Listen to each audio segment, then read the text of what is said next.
సమర్థ సద్గురు సాయినాథ్ మహారాజ్కి జై. సాయి భక్తులందరికీ నమస్కారం అండి.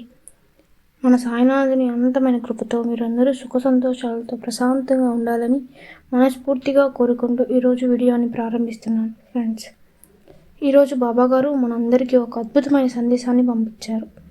నీ మనసులో నిన్ను కలవరపెడుతున్న విషయం నీకే అనుకూలంగా మారిపోతుంది తల్లి. ఒక్కసారి విను, నీ హృదయం ఆనందంతో నిండిపోతుంది అని బాబాగారు అంటున్నారు. ఇక బాబాగారి మాటలనే మనం విన్నాం. అవసరం లేకుండా ఎందుకు అంత ఆనందపడుతున్నావో, అనవసరంగా ఎందుకు భయపడుతున్నావో బిడ్డ. నీ మనసులో ఎన్నో ప్రశ్నలు, ఎన్నో భయాలు, ఎన్నో ఆలోచనలు, అవి నీ మనసుని భారంగా చేస్తున్నాయి తల్లి. ఇప్పుడు నా మాట విను. ఈ క్షణం నువ్వే పడే తపన, నువ్వు అనుకునే విషయం నిశ్చయంగా నీకే అనుకూలంగా జరుగుతుంది. నువ్వు ఆశించే విధంగానే ఒక మంచి ముగింపు వస్తుంది బిడ్డ. నువ్వు కోరింది నేను నెరవేరుస్తాను తల్లి. నీ జీవితాన్ని సరిగ్గా తీర్చిదిద్దడానికి నీ బాబా ఎప్పుడూ నీతోనే ఉన్నాను. నీతో సంతోషంగా చూసుకోవడమే తండ్రిగా నా బాధ్యత. నువ్వు నన్ను అడగాల్సిన అవసరమే లేదు తల్లి. నీ ఒక్క చూపులోనే నీ మనసులోని 1000 మాటలకు నాకు తెలుస్తాయి. అప్పుడే నేను నీతో మాట్లాడుతున్నాను బిడ్డ. ఎప్పుడు నన్ను పిలిచినా నీ ముందు వచ్చి నిలుస్తాను.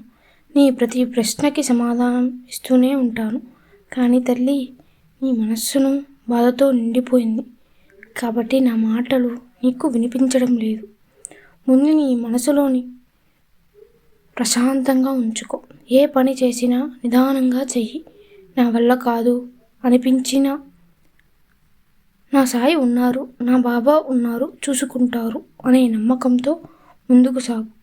నా మీద నమ్మకంతో ఒక పని మొదలు పెట్టావు అంటే ఆ పనిని సక్రమంగా పూర్తి చేయించే బాధ్యత నాదే తల్లి. ఒకటే చెప్తున్నాను బిడ్డ, ఏ పని చేసినా ముందుగా నా పాదాల చెంత ఉంచి ఆ తర్వాత ఆ పని ప్రారంభించు. అప్పుడు నీకు ఎలాంటి నష్టం, కష్టం లేకుండా అంతా మంచే జరుగుతుంది. నువ్వు కృంగిపోవడానికి ఏమీ లేదు తల్లి. దిగులు నీ మనసుని బంధించే వల లాంటిది.